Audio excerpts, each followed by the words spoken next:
Sim, que na última ministração eu não estava. Eu estava com outro compromisso aqui, que eu fui lá para a casa do pastor, cuidar dos meus filhos também.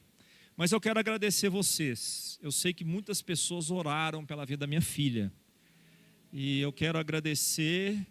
Eu estou muito feliz de ver o que Deus fez esse ano. Foi um ano difícil, desafiador. Mas, irmãos, eu creio em intercessão. Eu creio em oração. E eu quero desafiar você a crer. Ei, Ana, tudo bem? Você está aí escondidinha, né? Já te vi, viu? Eu creio. Amém, irmãos?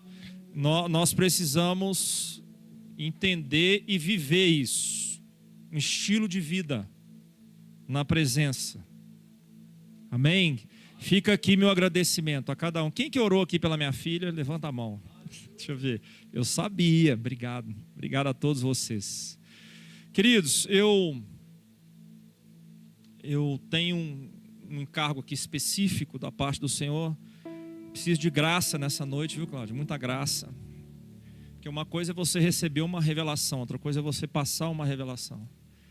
Às vezes Deus nos dá uma revelação, mas naquele ambiente a gente precisa estar muito sensível, precisa das suas orações. Aproveitando, estenda a mão aí para mim.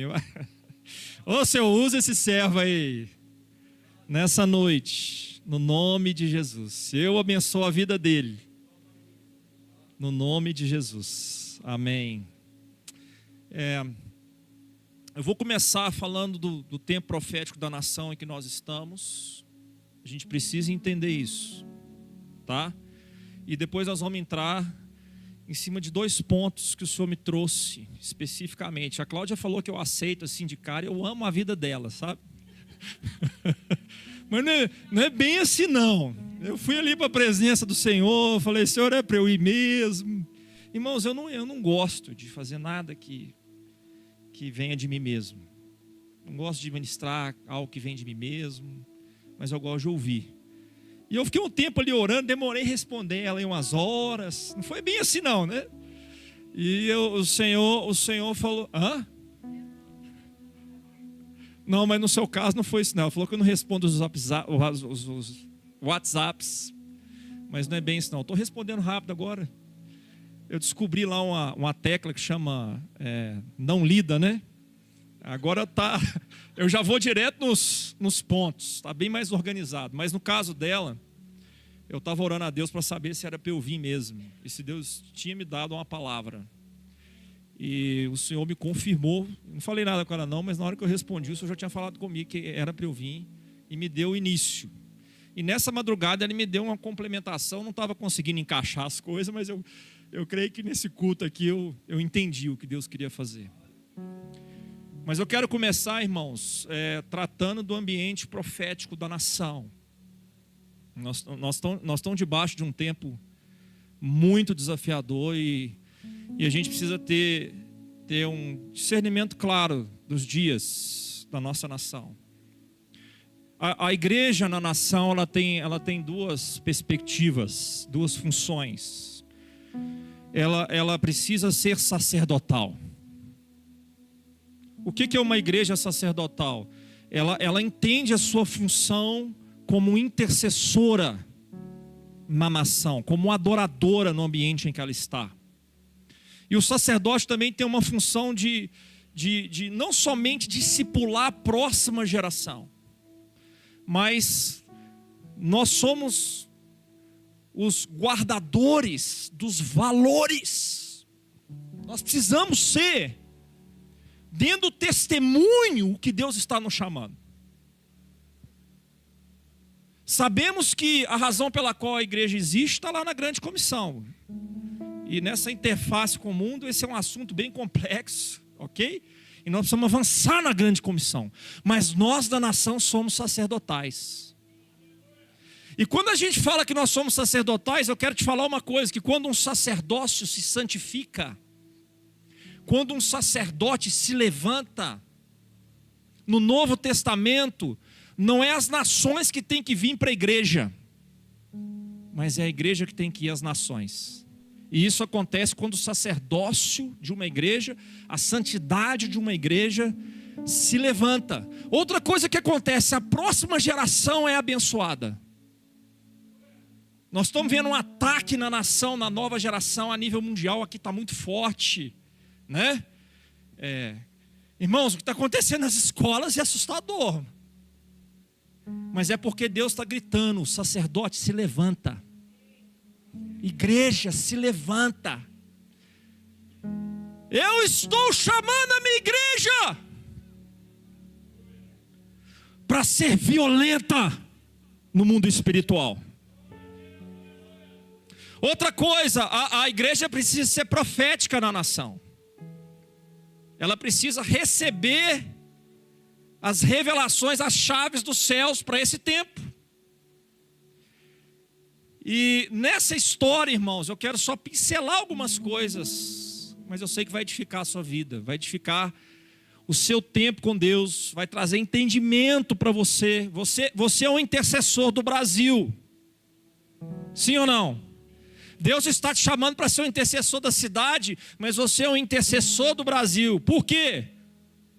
No Antigo Testamento Deus só falava com a classe descendente de Levi, de Arão ali. Mas no Novo Testamento toda a igreja é sacerdotal. Toda a igreja é chamada a ser intercessora. Toda a igreja é chamada a dar um testemunho. Por isso toda a igreja também é missionária. Não é o que eu vou falar hoje, mas isso está ligado à paixão. O sacerdócio está ligado ao nível de busca. Muita busca, mais santidade. Muita busca, mais presença, mais testemunho poderoso.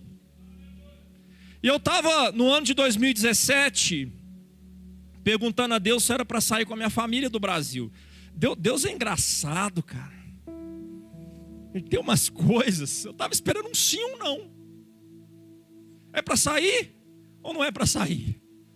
Havia convites para a gente estar morando no Haiti, talvez nos Estados Unidos, nas duas pernas, por causa da parceria que a gente tem. Para quem não me conhece, nós somos responsáveis por uma visão chamada Nations Help. Nós estruturamos operações de socorro de crianças em nações altamente vulneráveis. E também estamos hoje facilitando, colaborando com o treinamento, juntamente com a igreja local, ajudando a igreja local a despertar chamados e preparar líderes. A gente faz isso. Então, naquela época eu perguntei para Deus, Deus falou comigo. Sabe o que ele falou comigo?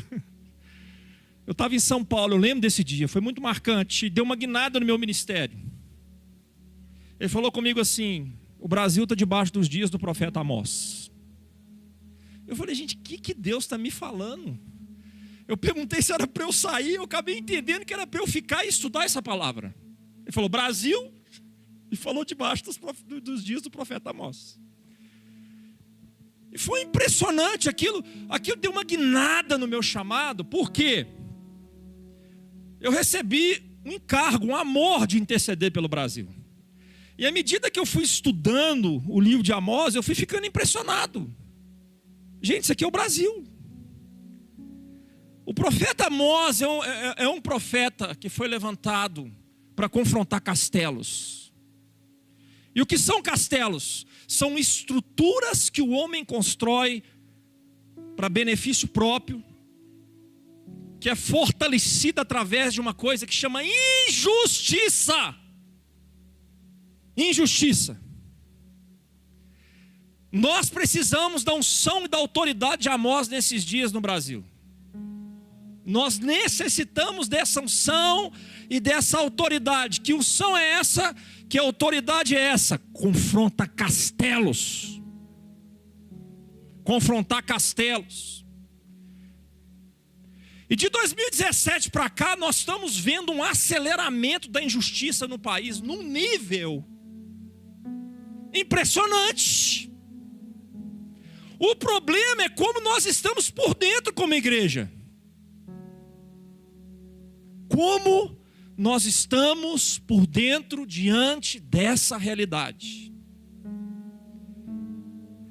E ali em Amós, ele toca num ponto, e de 2017 para cá, o Senhor começou a me levar em alguns lugares da nação.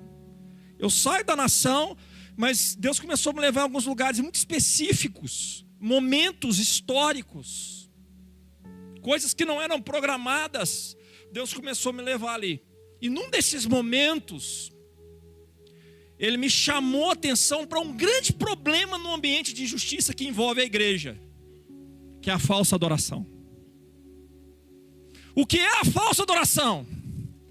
Pessoas que vêm para os cultos, pessoas que frequentam reuniões, pessoas que participam, porém buscam os seus próprios interesses. Continuam buscando os seus próprios interesses.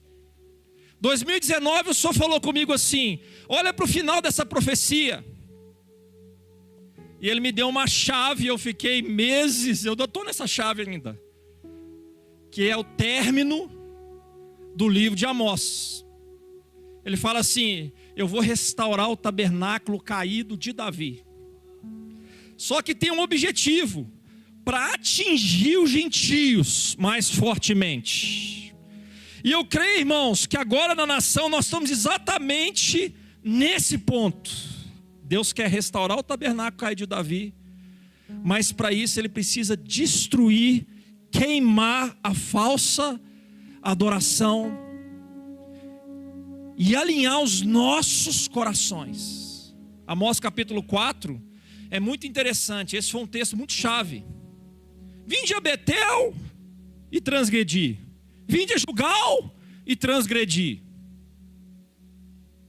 Trazei ofertas daquilo que é levedado e publicai-as,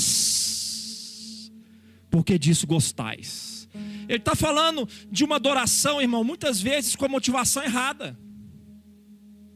A motivação baseada na vaidade. Oferecer e dando para aquilo que deveria ser o principal para Deus, mas não tem sido aceito por Deus, por causa das motivações.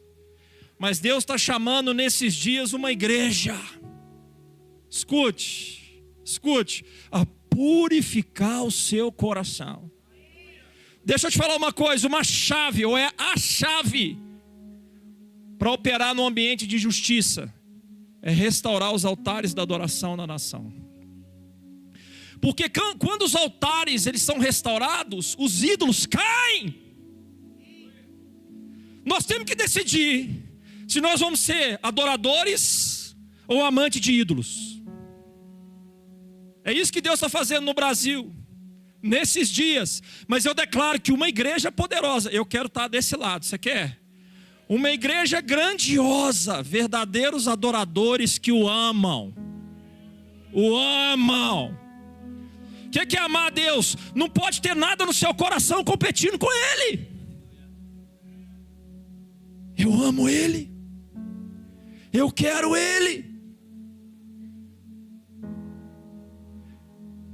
2022, estou passando bem rápido. Eu poderia entrar em vários assuntos aqui nessa perspectiva, mas eu quero liberar algo para essa igreja. 2022, eu já sabia o que ia acontecer depois dessa palavra. Eu estava numa madrugada não conseguindo dormir, intercedendo pela nação. E uma angústia, porque eu estava vendo a injustiça crescendo. Irmãos, nós não somos chamados assim, vamos dizer assim, principalmente para lutar aqui embaixo. Embora existe o Josué lutando no vale e existe o Moisés lutando no monte. Você está entendendo o que eu estou falando? Mas nos últimos dias da nossa nação, irmãos, desculpe, mas eu tenho que falar, cara. Os caras estão querendo liberar droga, pô. Ah, tá de brincadeira, meu. Lutando para aborto, no nível que tá. Liberando jogo. Nós sabemos onde é que essa história vai acontecer. Onde é que ela está indo? Desculpe, eu não posso ficar calado. Minha luta não é contra pessoas. Minha luta não é contra a carne. Mas minha luta é contra principados. A nossa luta é espiritual. Mas nós temos que ser um povo que tem consciência. Nós temos que saber o que está acontecendo ao nosso redor. Quem está entendendo? 2019, ou melhor, 2022 ele falou comigo: libera pílulas na nação, profetiza pílulas de Abacuque na nação. Quando ele falou isso comigo, eu entendi. Eu entendi. E o Espírito me chamou a atenção de um fato muito interessante. Abacuque é um intercessor. O livro de Abacuque é o livro de um intercessor. Quem é intercessor aqui? Eu quero te desafiar. Come Abacuque. Ele está intercedendo por causa do aumento da injustiça. A mesma causa de Amós. Mesma situação. Em Abacuque capítulo 1, versículo 5, o Senhor dá a primeira resposta para ele. Ele está orando porque existia ameaça da Babilônia entrar. Ele está vendo a injustiça chegar espiritualmente. Ele está vendo a justiça adentrar. E ele fica desesperado, porque ele é um profeta de justiça. Jeremias naqueles dias ele estava chorando. Deixa eu te falar uma coisa. Eu tenho um encargo mais parecido com Abacuque. Mas eu estou pedindo as lágrimas de Jeremias. Você ora por mim. Eu quero ter as lágrimas de Jeremias. Para mim, um intercessor tem que ter lágrimas. Eu tenho momentos de lágrimas, mas eu quero ter mais lágrimas. O Senhor faz a primeira resposta para ele: ô Abacuque, contemplai entre as nações. Como assim? A Babilônia está vindo e o Senhor está mandando eu olhar para as nações? Contemplar entre as nações, vede é considerai, meditai, maravilhai-vos e desvanecei. Como assim? Porque realiza em vós obra tal, que se vos fostes contada, não acreditaria. Ali eu entendi que o Senhor estava colocando a nação num processo onde nós não podemos ter só visão natural. Você não é chamado a andar debaixo de uma realidade natural. Você é um homem ou uma mulher espiritual. Maravilhai-vos, porque os processos de Deus, quando nós recebemos no Espírito, é algo extraordinário. Mas mesmo assim nossa alma vai tombar para o outro lado. Mas eu oro agora para que uma igreja com olhar espiritual receba visões nesses dias. E nós estamos no meio desse processo. E eu oro para que o Senhor te dê visão espiritual desses dias. Ele está fazendo algo maravilhoso. Mas como assim, pastor? Deixa eu te falar uma coisa. Muitas vezes perder no natural pode significar promoção no espiritual. Porque a Bíblia declara que quando nós somos fracos no natural, nós somos fortes no espiritual. A Bíblia declara que quando nós perdemos, nós ganhamos. E o evangelho genuíno é um convite para esse caminho. E o maior exemplo foi o Senhor Jesus Cristo. Primeiro ele perdeu, depois ressuscitou. Eu quero declarar sobre a sua vida que os processos que Deus tem para você não somente tem uma visão espiritual, mas você possa muitas vezes perder no natural, mas viver o dia da ressurreição como nosso Senhor. Melhor é o fim. Repete aí para o seu irmão, para a sua irmã. Melhor é o fim. Melhor é como a gente termina.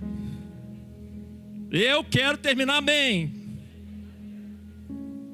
Aplauda ao Senhor. Toda honra, toda glória, todo louvor, Senhor. Abacuque insiste orando. Senhor, debaixo dessa resposta eu vou entrar numa torre e vou ficar lá. Nós temos que ser assim, irmão. Você não está entendendo? Entra numa torre e fica lá. Ele é galardoador daqueles que o buscam. Ele é galardoador daqueles que o buscam. É impossível você ser um sacerdote forte na presença de Deus e não receber as respostas de Deus. Ele termina esse livro falando o seguinte: ainda que a figueira não floresça, que não haja fruto na vide, e o produto da oliveira. Canta aí. Todavia me alegrarei, todavia me alegrarei.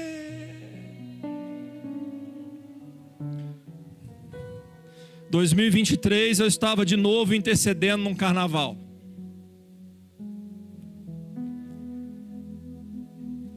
Praticamente desliguei todas as janelas. Coincidiu que no carnaval de 2023 nós estávamos em casa. E eu falei, irmão, eu vou fechar tudo e vou ficar aqui orando. Eu tive uma experiência muito forte com Deus sobre o Brasil. Muito forte. É uma história.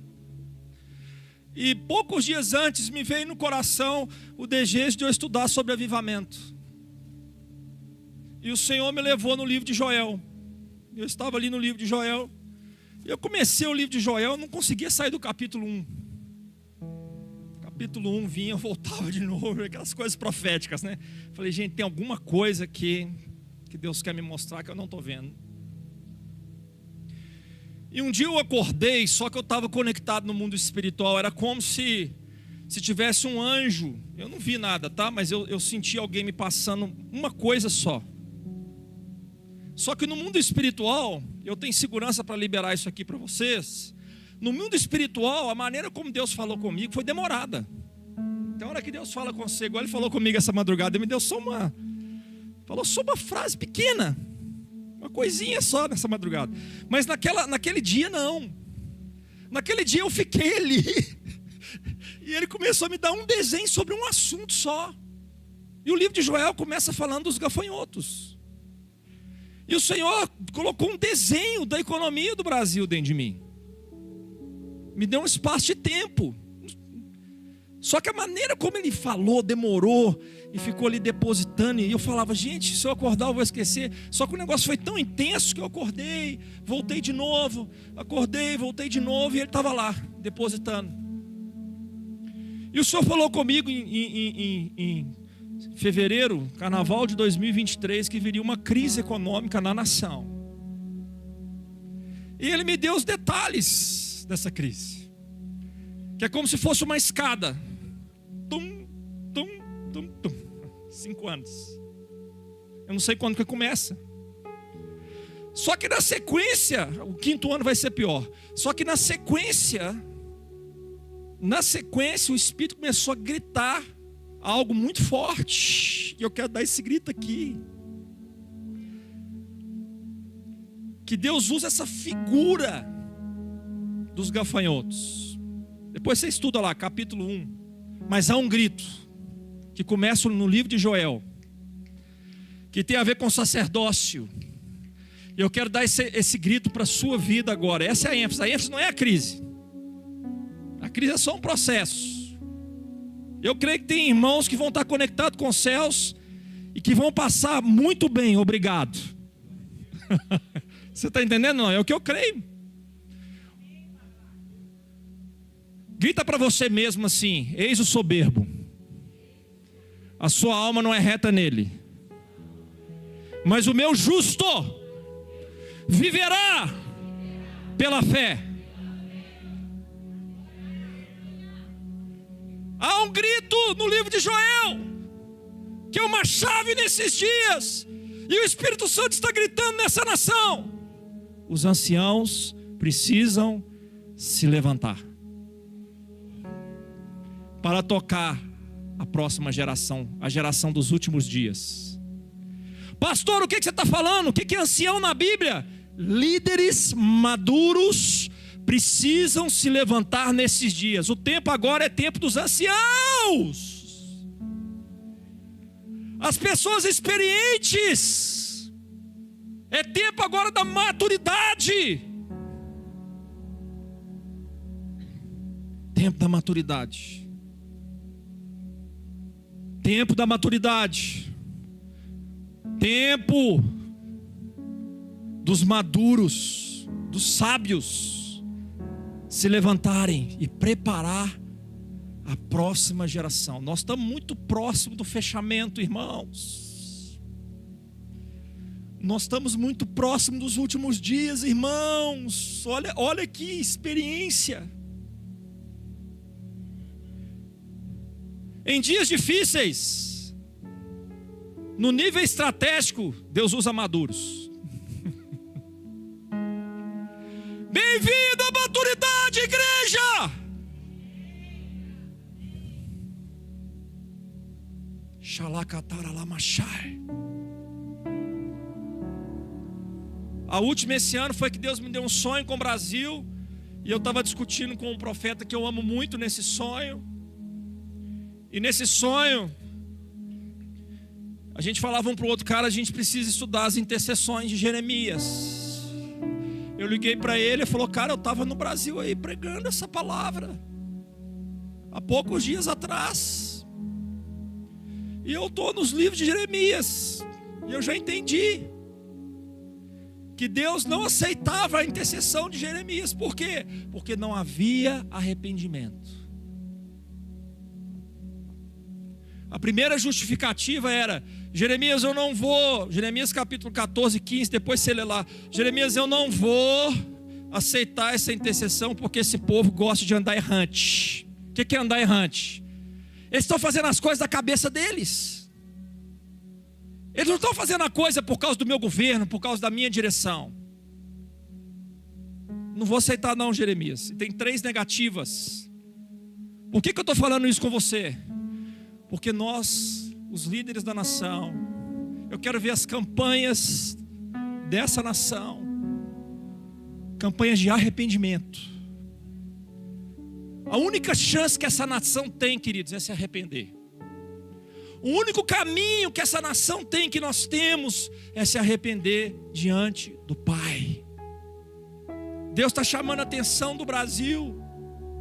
Deus está chamando a nossa atenção.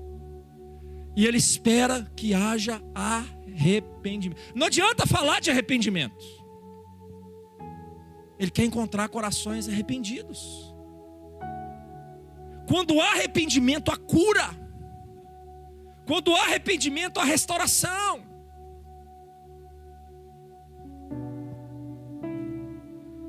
Estou introduzindo profeticamente, já que esse é um culto profético, o tempo que nós estamos, tá bom? Dá para a gente falar muito sobre isso. Mas você entendeu o que eu falei até aqui? Se você entendeu, levanta a sua mão assim. Se você entendeu, seja sincero diante do Senhor. Irmãos, que não seja mais uma palavra que você veio aqui ouvir. Tem muitas palavras, cara. Mas eu oro para que seja uma palavra que entre no seu coração, no seu espírito. E que produza fruto. Pastor, o que você está falando? Levanta o seu altar.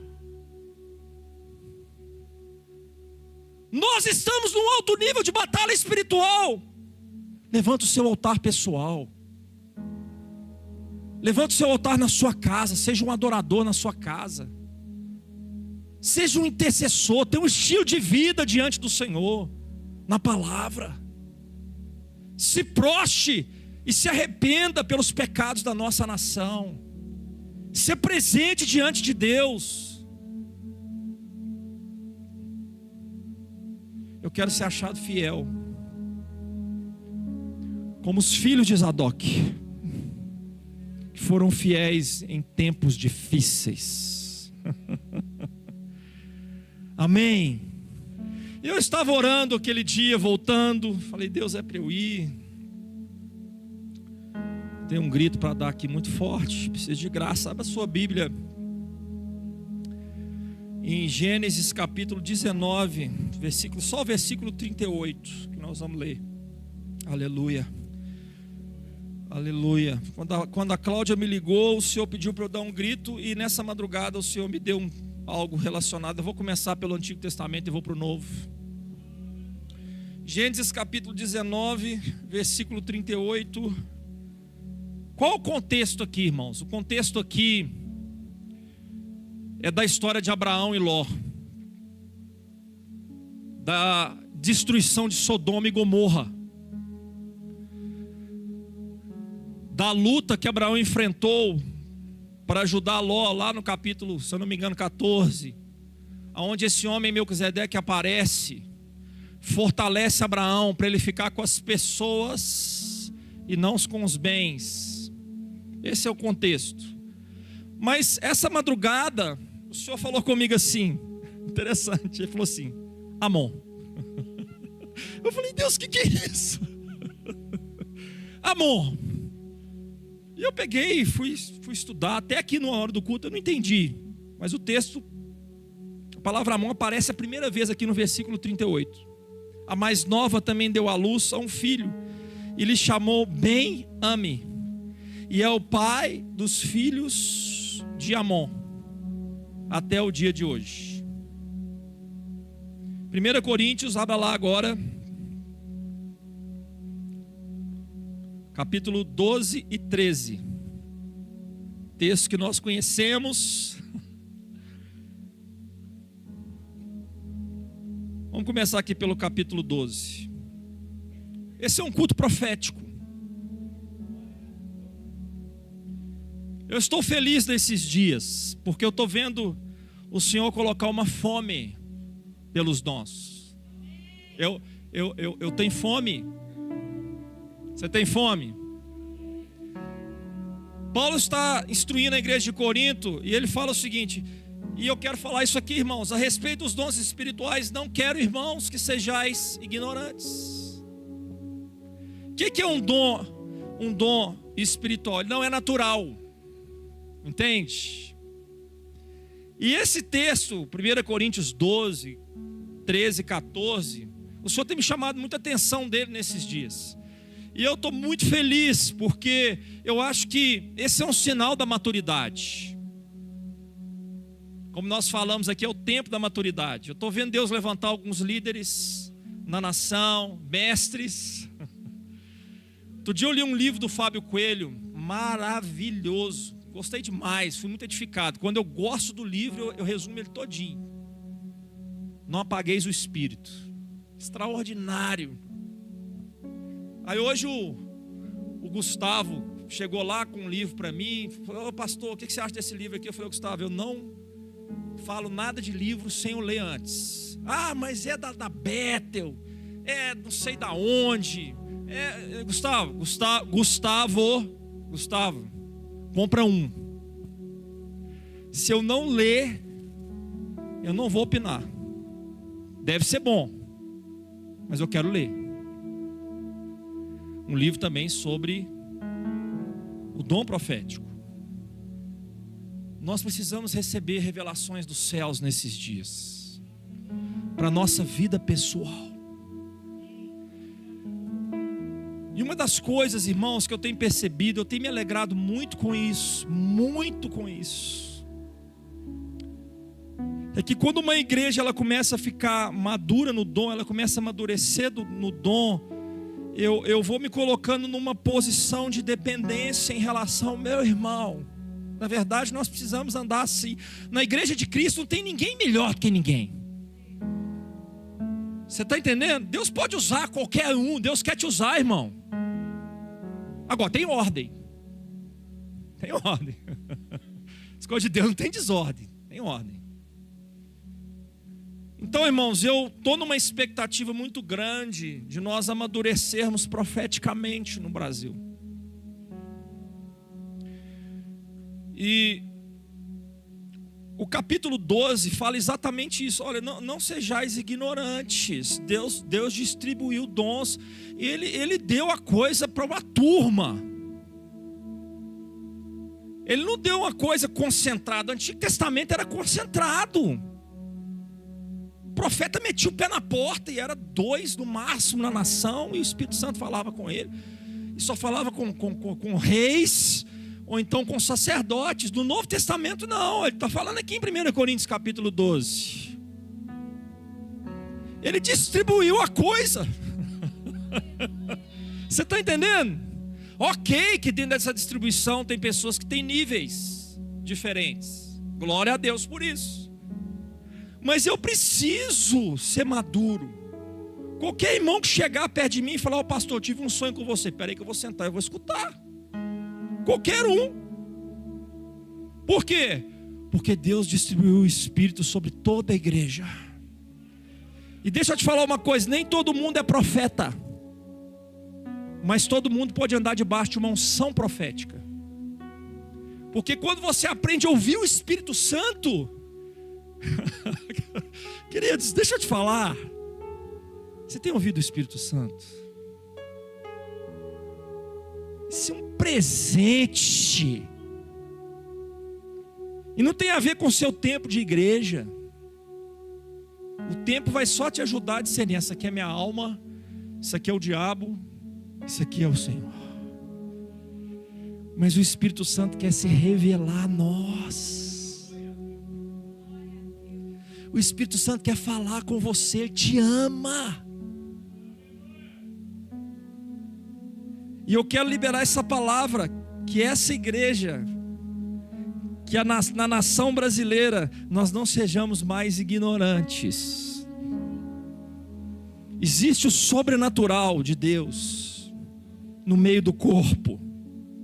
Ele não esconde dos seus profetas o que Ele vai fazer. Ele não continua escondendo dos seus profetas. Você é filho. Você é filha amada. Amada. Pastor, você não sabe minha história. Não sei mesmo, mas eu sei o tamanho do amor. Eu sei de onde Ele me tirou também. Não sejais ignorantes. Se coloque numa posição de dependência em relação ao irmão. Você está entendendo?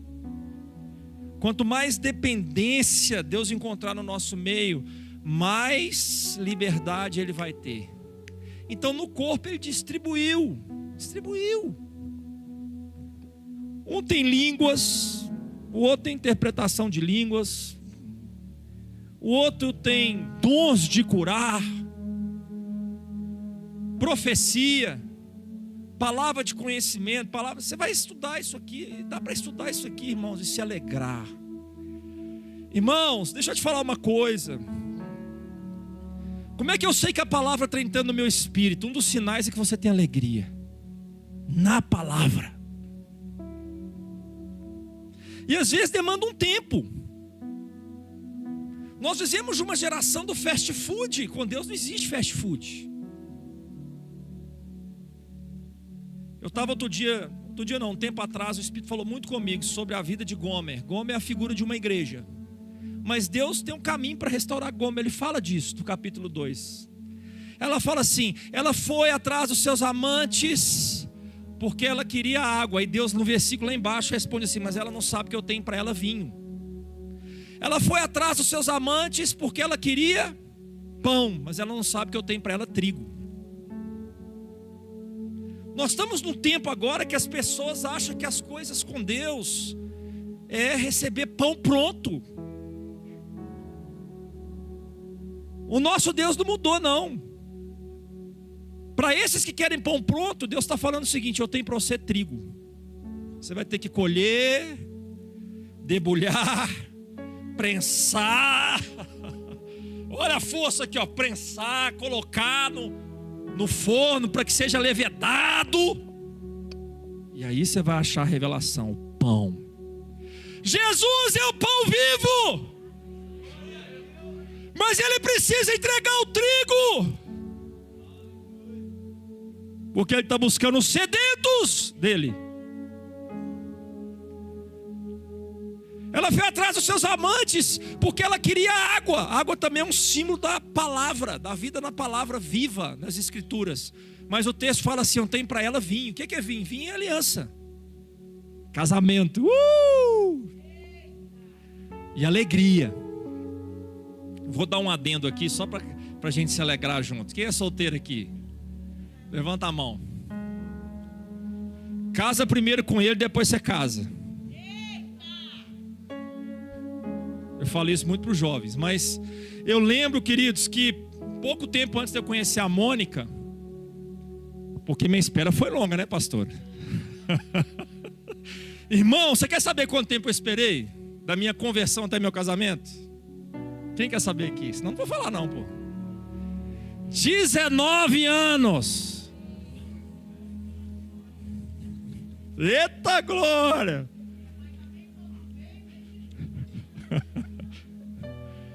Eu lembro, irmãos, que pouco tempo antes de eu conhecer a Mônica, eu sonhei que eu tomava vinho.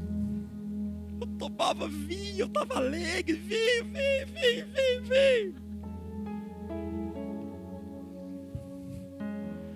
O vinho é um símbolo de aliança.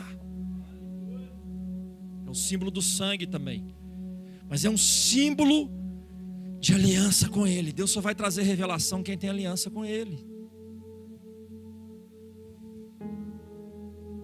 Muitos líderes têm se perdido no ministério trabalhando para Deus. Deixa eu te falar uma coisa, na ordem de Levi é trabalho. É um sacerdócio anterior. É aqueles ritos de como é feito o sacrifício. Na ordem de Melquisedeque é relacionamento com Ele.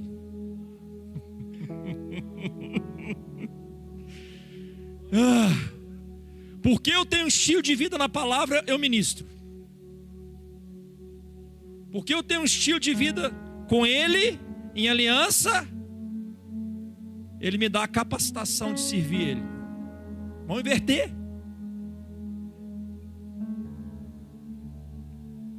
Na ordem de Levi, a inferior, a antiga, você é servo. Na ordem de Melquisedeque, você é filho. Filho. Você não tem que ficar tentando conquistar ele pelo seu trabalho. Você já é filho. Só que o nível de revelação da paternidade vai liberar a sua identidade, que vai te lançar no chamado. Que nós aumentemos o nível de revelação da paternidade de Deus nesses dias. Uma igreja madura, ela começa a entender que ela é filha. Você é filho. Mas aí, irmãos, aqui no capítulo 13 tem a ver com o grito que Deus mandou eu dar aqui. Ele falou exatamente essa frase comigo. Ele falou assim: meu filho, eu quero que você vá, porque eu quero que você fale para eles o seguinte: o meu amor precisa fluir num nível maior. Eu quero que o nível de amor suba. E nós precisamos entender isso. Não é um amor humano. O que é o amor humano? É um amor natural. Eu gosto daquela pessoa. Mas o original aqui, e ele é muito forte, ele aparece mais no Novo Testamento, é o amor ágape de Deus. O que é o amor ágape? É o amor que Cristo teve por nós, que deu a sua vida sem esperar nada em troca. E eu quero te falar que no Antigo Testamento Deus fala para a gente amar uns aos outros como a nós mesmos, sim ou não? Ele fala isso. Mas no Novo Testamento o nível mudou. Está lá escrito em João que nós devemos amar uns aos outros como Ele. Aí subiu, nos amou. Isso aqui é muito forte, cara. É muito além de se amar o outro como a si mesmo. É você amar o seu irmão como Ele nos amou. E aí nós temos, eu não vou entrar nesse texto todo, mas nós temos um pilar do cristianismo aqui. deixa eu te falar uma coisa, nós não temos esse amor em nós, não. Temos não. Eu estou estudando esses dias os comentários de Jonathan Edwards. Cara, eu começo a chorar, cara.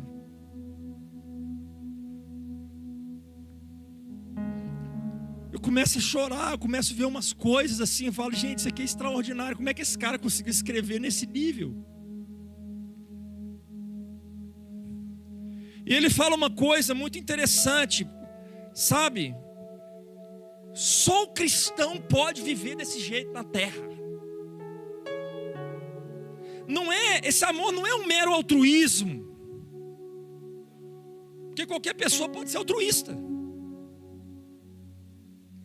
Não é uma simples prática de contribuição, de você dar alguma coisa para os pobres. Não, não é isso.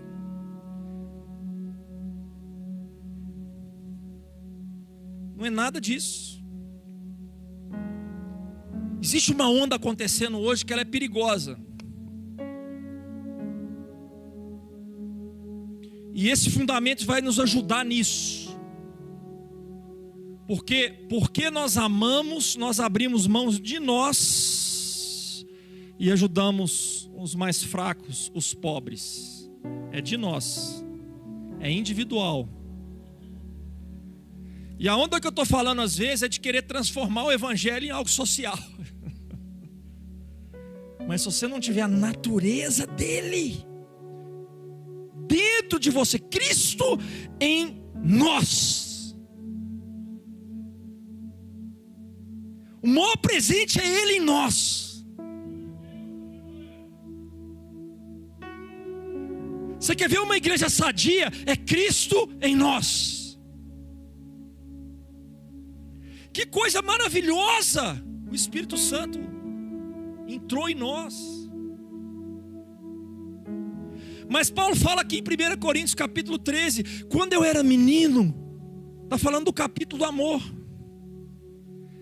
Eu falava com o menino, eu andava com o menino, eu tinha jeito de menino. O que ele está falando? Que a igreja menina, ela é egoísta demais. Você está entendendo? Mas quando ela cresce, ela deixa de ser menina.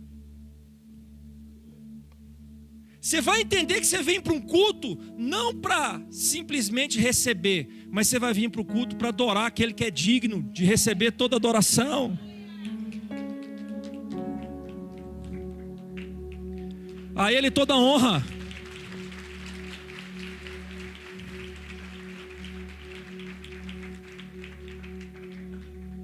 Na hora que começar a entrada, você já vem aqui, você já adora, você entrega.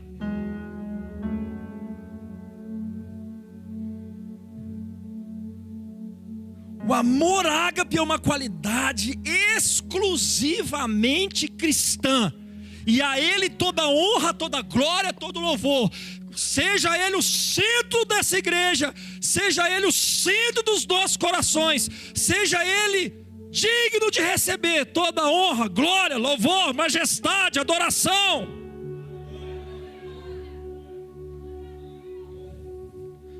O santo amor que há no coração do cristão não é o mesmo amor nos demais homens.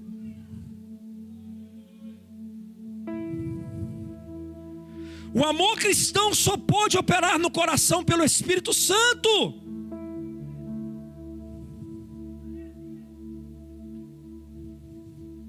Sobre a doutrina da salvação e a justiça social, só para a gente dar esse adendo aqui, porque isso quebra, irmãos, uma coisa que está acontecendo dentro do Brasil, chama missão integral. Tem a presença do amor de Deus, nós também. Ele fala o seguinte: quando o Espírito nos capacita a entender o que Cristo fez por nós, o resultado é uma vida dedicada a obras de justiça e compaixão pelos pobres. Cristo é o centro.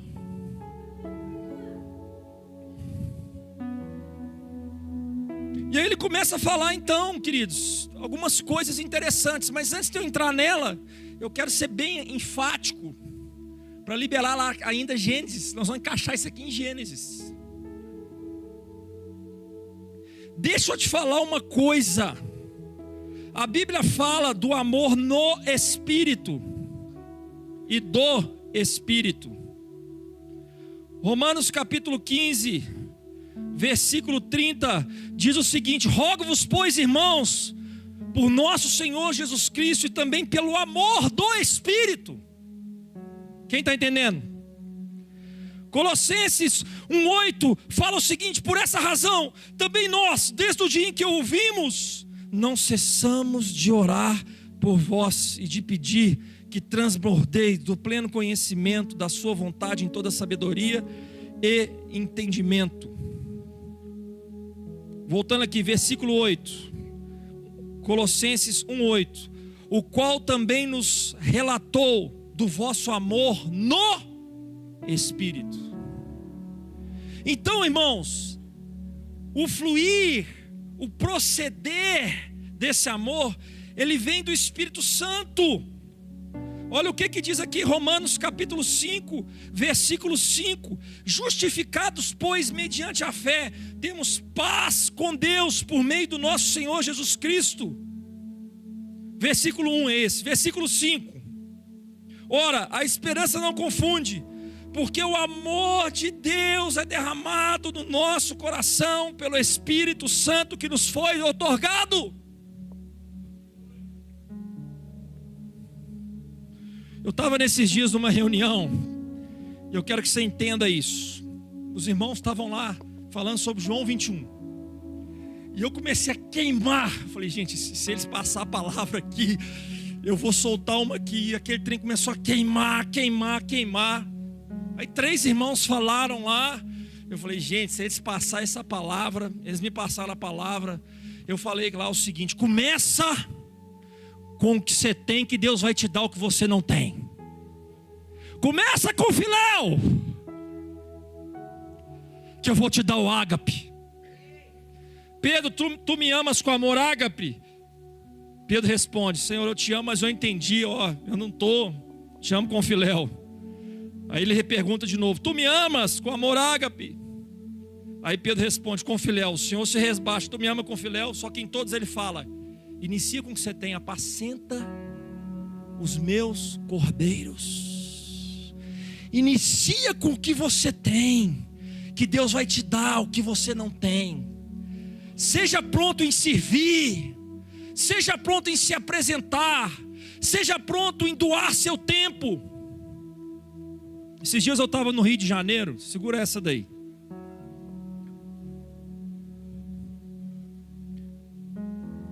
Eu comecei a sentir uma depressão quando 3 dias antes de eu descer, eu fui ministrar numa escola e depois a gente teria uma ministração na igreja, e no outro dia eu tinha uma reunião numa área muito perigosa, muito complicada, mas uma igreja linda. A gente está negociando, conversando sobre a possibilidade de uma missionária entrar no nosso programa, módulo 2 de treinamento. Ela vai voltar para cá. E quando eu desci no Rio de Janeiro, irmãos, eu já vinha 3 dias, parecia que eu estava em depressão. E eu falei: Deus, o que é isso? Estou achando que é o Rio de Janeiro. Quando eu cheguei no Rio de Janeiro, eu tinha certeza. Às vezes Deus te dá um sentimento, você acha que é você, mas Ele está tentando te mostrar sobre o ambiente profético. E eu desci ali, e eu vi um ambiente, uma tendência do mundo espiritual, sabe? A jogar sobre o povo de Deus o desfalecimento na fé, a desesperança. E ao mesmo tempo, eu estava assim, percebendo, falei: gente, não sei se é para eu pregar. Estou sentindo assim que é para eu pregar, mas eu sei que eu preciso sentar com aquele pastor, que era o líder que me chamou. Aí eu cheguei, cara, lá no lugar, e falei: cara, eu não sei nem se é para eu pregar, mas eu preciso te ver. Como você está? Os olhos daquele homem encheu de lágrimas. E ele começou a comentar comigo, falar comigo, e abrir o coração, e nós nos abraçamos. Uma pergunta: No outro dia teve um batismo.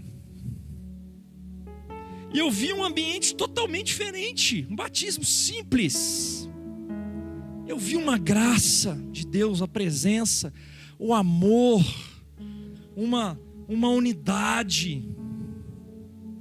Pastor, o que você está falando? Vão vir dias difíceis, mas vai vir dos céus um favor sobre a igreja. Vai vir dos céus um derramar de graça. Vai vir dos céus, sabe, um alinhamento, e a força vai estar na comunhão entre os irmãos. Eu quero te desafiar a entrar no simples. Eu quero te desafiar a ter mesa simples.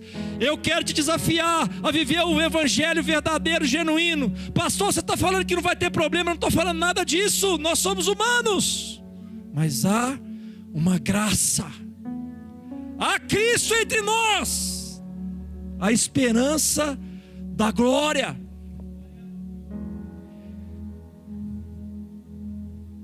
Deixa eu te falar uma coisa. O texto aqui começa então a dizer o seguinte. Nós vamos ter o versículo, deixa eu ver aqui, 3. E aí a gente fecha. Ainda que eu fale a língua dos homens e dos anjos, se eu não tiver amor, serei como bronze que soa, ou como símbolo que retine. A influência do Espírito Santo operando nos corações, a graça do amor, é uma bênção mais excelente do que qualquer dos dons mais extraordinários do Espírito Santo.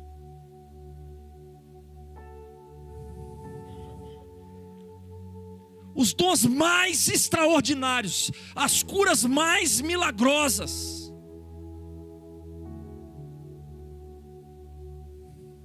as coisas mais, sabe, ocasiões, muitas vezes vivido pelos profetas, apóstolos, a capacidade de revelar a mente, a vontade de Deus. Irmãos, se não tiver a presença de Deus, se não tiver o ágape dele, às vezes eu estou num lugar, igual eu estava aqui orando por cura, e eu fico assim, ai meu Deus, segui o amor. Segui o amor. Quem que é que Deus vai me apontar? Quem que é que Deus vai me mostrar? Porque eu sei que, aí eu abracei, Deus me mostrou. Cadê o irmão que eu abracei ele aqui hoje? Cadê ele?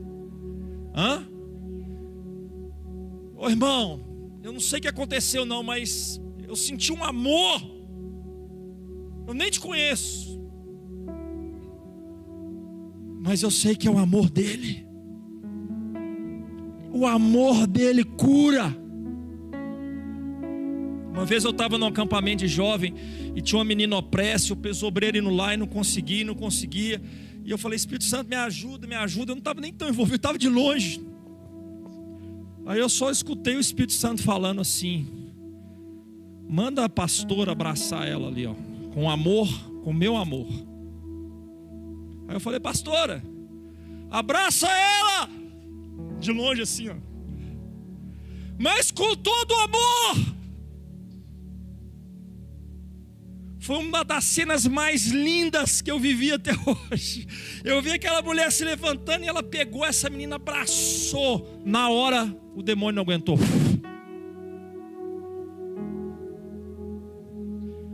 O amor de Deus entre nós é mais significativo do que os dons mais extraordinários.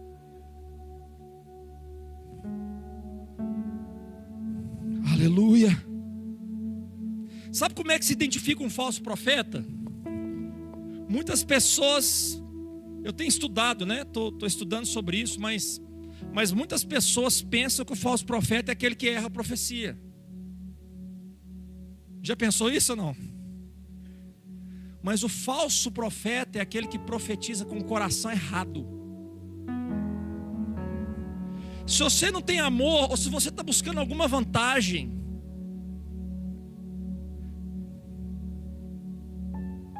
uma vez eu estava num culto E o pastor perguntou assim: quem é um homem de negócio aqui com mais recurso que recebe visita de profeta?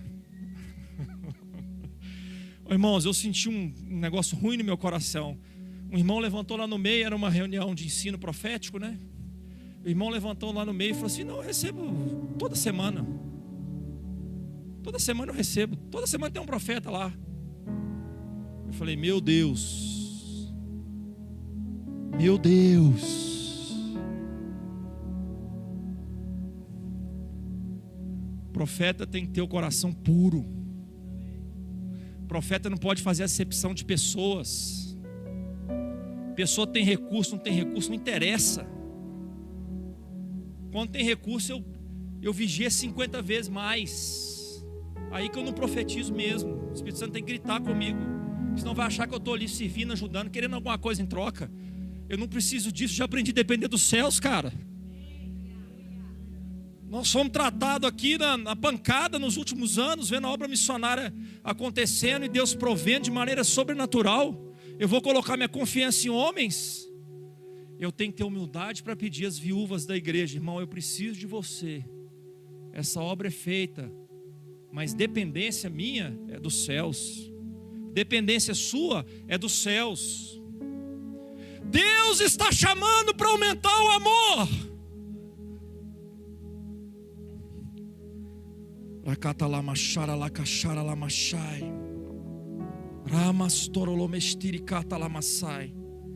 Sabe, irmãos, minha mulher é minha secretária, já veio aqui me lembrar, tá bom. Versículo 2: ainda que eu tenha o dom de profetizar e conheça todos os mistérios de toda a ciência, ainda que eu tenha tamanha fé a ponto de transportar montes, se eu não tiver amor, nada serei. Versículo 3: e ainda que eu distribua todos os meus bens. Queridos, os maiores sofrimentos, você pode dar o seu corpo se não tiver amor. Os sofrimentos mais violentos, porque é possível nós realizarmos grandes obras e passarmos até por sofrimento, medo do inferno. Podemos fazer isso, irmãos, até por orgulho no nosso coração, se não tiver a presença de Deus. Por isso que nos últimos dias o Senhor vai queimar, vai passar as obras dele. Você está entendendo? Vai queimar madeira, palho, feno. Se não tiver amor, ele vai queimar, brother. Por isso eu quero te desafiar a buscar os dons espirituais, sim, mas principalmente seguir o amor.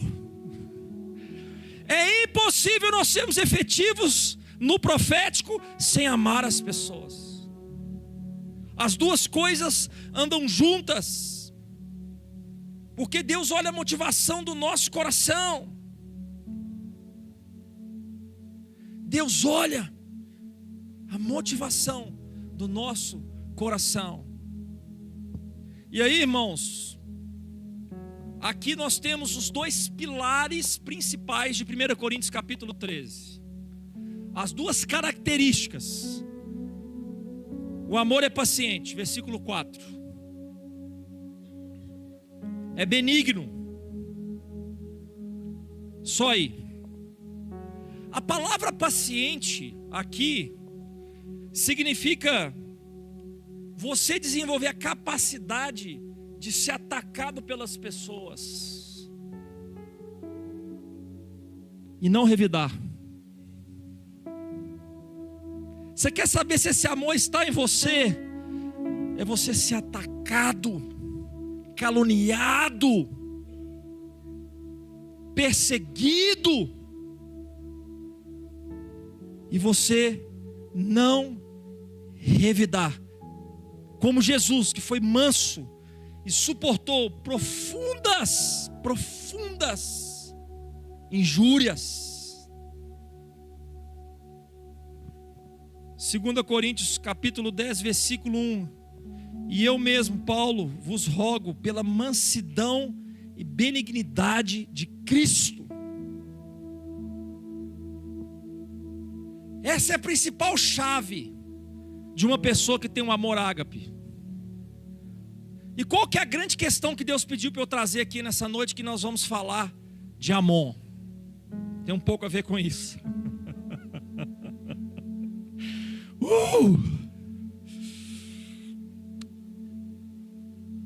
Amon fala de uma história familiar, parentes próximos, fala de pessoas próximas. Começa ali com a história de Abrão e Ló, e depois vai para as filhas de Ló, e isso entra dentro da história de Israel, e isso vai entrando para dentro da história, e vai passando um ano, e passa uma década, passa 100 anos, passa muito tempo. Essa história começa em Gênesis, vai lá para depois da Babilônia. Falam de situações que adentram na nossa vida e que elas perduram no tempo, no longo prazo. Mas eu quero falar para você que o amor é maior. Eu quero falar para você que o amor é maior. O amor é maior. E eu quero deixar a palavra: deixa o amor possuir você. Deixa o amor possuir o seu coração. Como pastor? Tendo intimidade com Ele. João é considerado o apóstolo do amor, mas era o que tinha mais intimidade com o Senhor. E foi o apóstolo que Deus mais trouxe revelação profética, foi João. Pastor, o que você está falando? Que o dom profético, ele vai se manifestar na sua potencialidade com quem for mais íntimo de Cristo. E quem é mais íntimo de Cristo vai ser cheio do amor. E isso vai trazer restaurações. A carne sempre vai nos levar por um outro caminho. Mas o amor, tudo crê, tudo